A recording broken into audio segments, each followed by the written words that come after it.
What's up, everybody? This is Nick from the Commonwealth. We're learning about the past from our community members who experienced it.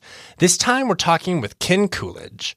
When Ken was a child, his family was forced into isolation, only leaving their house once a week. It was not a pandemic that caused him to stay at home, but instead, one of the worst blizzards in American history. Ken grew up as an only child on a small farm near Chambers, Nebraska. By one bedroom, there was like a kitchen and then a bedroom that you like shared with your parents?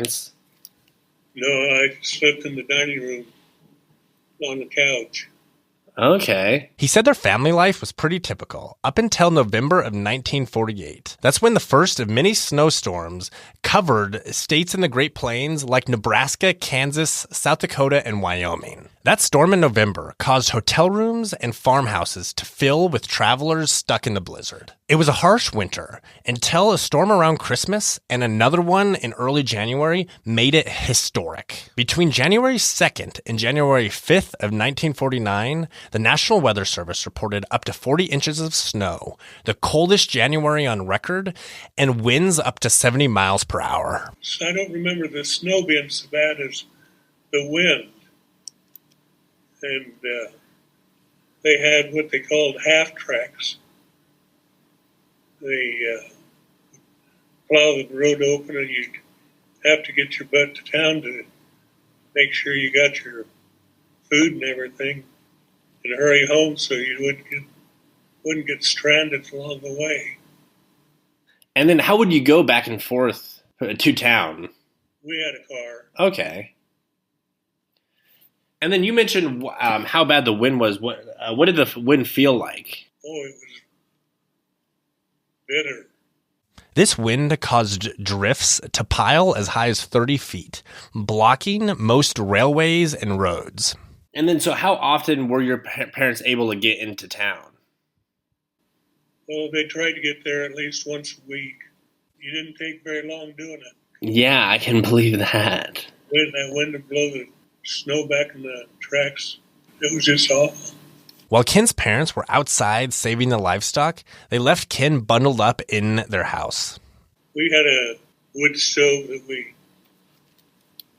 burned in the evening and night. Ken's family had enough resources to stay warm, but others had to resort to burning their furniture. On January 29th, the United States Corps of Engineers launched Operation Snowbound to save the hundreds of thousands of people and livestock stuck in the snow. I saw while I was researching that there was a government program to fly in resources and they would land on top of the snow. Do you remember anything about that? I remember telling about it, but I don't remember seeing it. Okay. My dad's uncle lived out in the Stanhills, and they dropped bales of hay for the cows.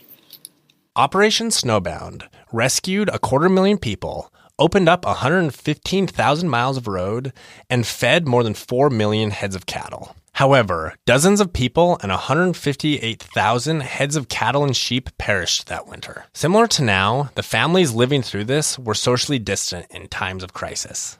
Do you remember, how did your family keep preoccupied while you were shut in?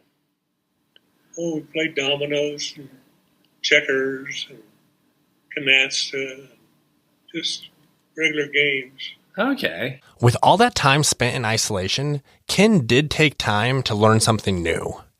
My mom taught me to sing. Your mom taught you to sing? Yeah. Okay. Like what kind of songs? Oh, usually church songs. We later asked Ken what brought him the most joy throughout his life. His answer was that skill he picked up in isolation. So music has always made you happy, Ken? Yeah. Music.